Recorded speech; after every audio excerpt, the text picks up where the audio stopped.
कमरे में उनकी 4 बेटियों के शव पाए गए और एक कमरे में खुद हीरालाल का शव मिला।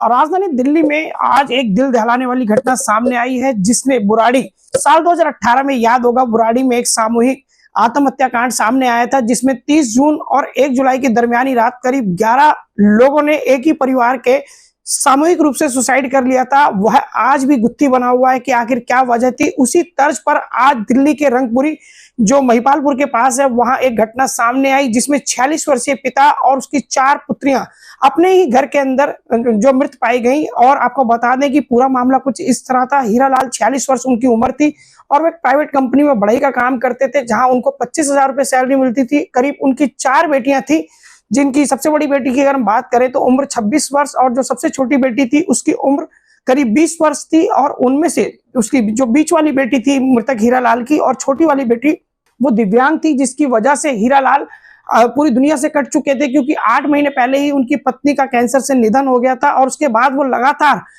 काम पर जाने से पहले अपनी बच्चियों के लिए खाना बनाते थे, उनको खाना खिलाते थे। लगभग ये कहा जाए कि वो अपनी बेटियों की देखरेख में लगे रहते थे और आए दिन किसी न किसी अस्पताल में व्यस्त रहते थे, क्योंकि उनकी बेटियों को जो चलने में असमर्थ थी, उनको इलाज की आवश्यकता थी।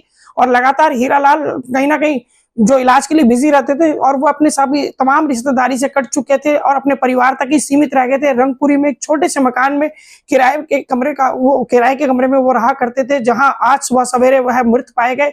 एक कमरे में उनकी 4 बेटियों के शव पाए गए और एक कमरे में खुद हीरालाल का शव मिला।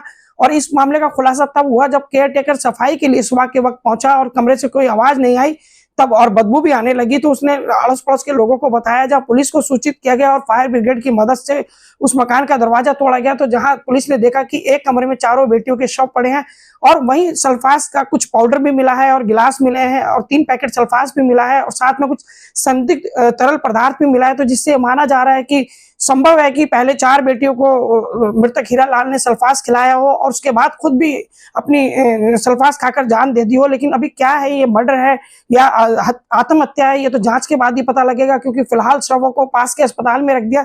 लेकिन इस घटना से हर कोई आहत है कि आखिर पड़ोस में रहने वाले हीरालाल, जो कभी किसी से ज्यादा बात नहीं किया करते थे, अचानक से ऐसा क्या हो गया उनकी जिंदगी में कि वो जिंदगी से हार चुके हैं। और शायद उनकी जो आत्महत्या वो कहीं ना कहीं दर्शाती है कि वह जिंदगी से लड़ते लड़ते थक चुके थे, क्योंकि कहीं ना कहीं 8 महीने पहले जो पत्नी का निधन था कैंसर से, उनको मानसिक तनाव झेलना पड़ा।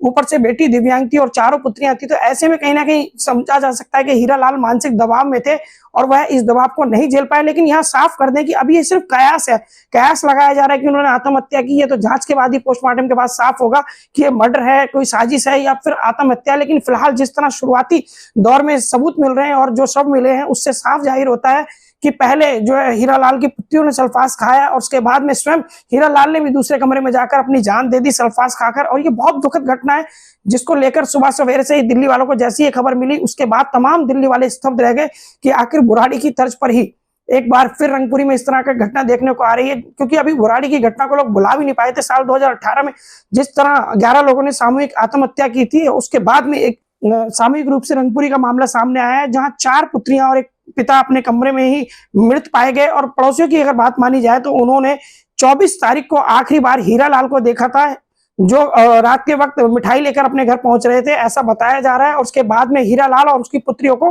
कभी किसी ने बाहर नहीं देखा। अमूमन ये भी बताया जा रहा है कि उनकी पुत्रियां जो है वो बाहर कम निकला करती थी, ज्यादातर वो अपने आप को घर में ही कैद रखती थी। लेकिन इस घटना से एक बार फिर दिल्ली वाले स्तब्ध हैं कि आखिर ऐसा कैसे हो गया। पड़ोस में रहने वाले लोगों को कानो कान खबर नहीं हुई और 5 लोगों की जान चली गई।